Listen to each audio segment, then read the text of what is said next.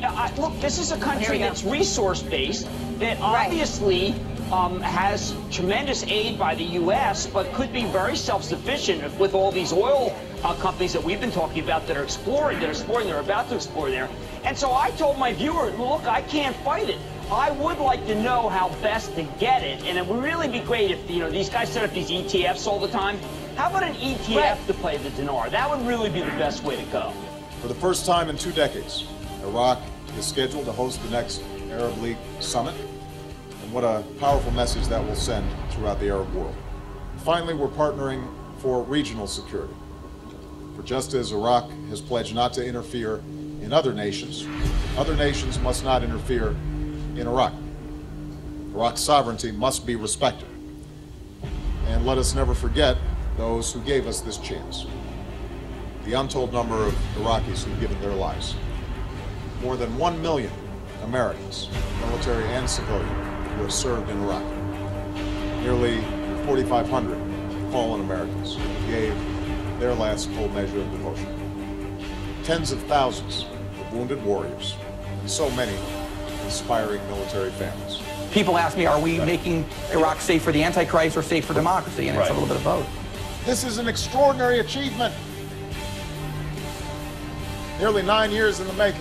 We're building a new partnership between our nations.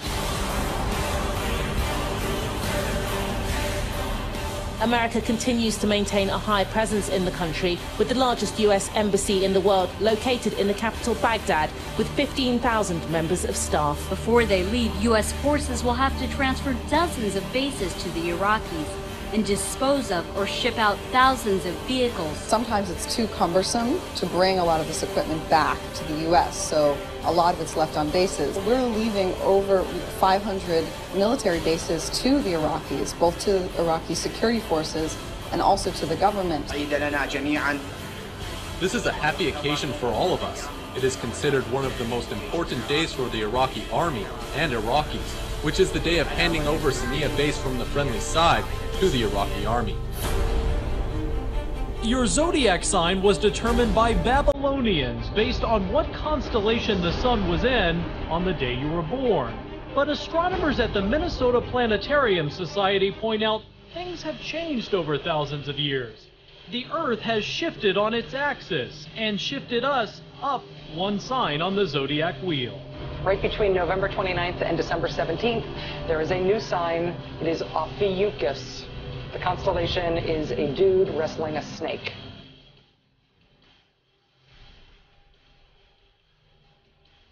Birds, fish, and all kinds of creatures just dropping dead. 8,000 dead turtle doves in Italy. Hundreds of birds dead in Rockwell, Texas. 500 red-winged blackbirds in Louisiana. 3,000 dead red-winged blackbirds in Arkansas. Several hundred dead in Kentucky. On the fish, several hundred snapper fish in New Zealand. Thousands of dead fish in Florida. 40,000 devil crabs in the UK. 80,000 drumfish in Arkansas. 2 million spot croakers in Maryland. In the last 2 weeks. This is all a sign of the apocalypse. But as the days of Noe were, so shall also the coming of the Son of Man be. Plans to allow scientists to create embryos that are part human and part animal are sent for approval by the official regulator in Britain.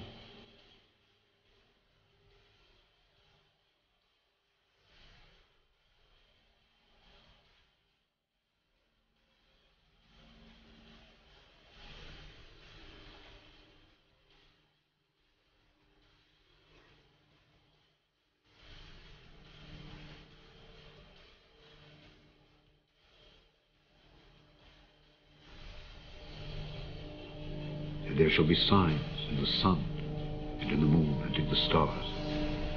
And upon the earth, distress of nations with perplexity, the sea and the waves roaring, men's hearts failing them for fear, and for looking after those things which are coming on the earth, for the powers of heaven shall be shaken.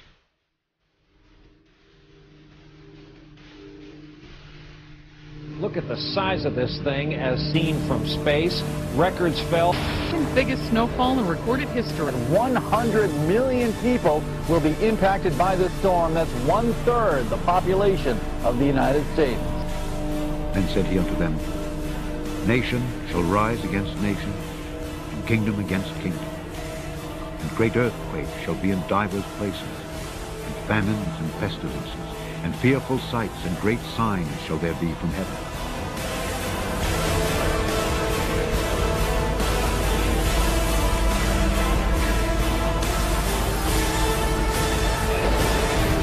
Except those days should be shortened, there should no flesh be saved.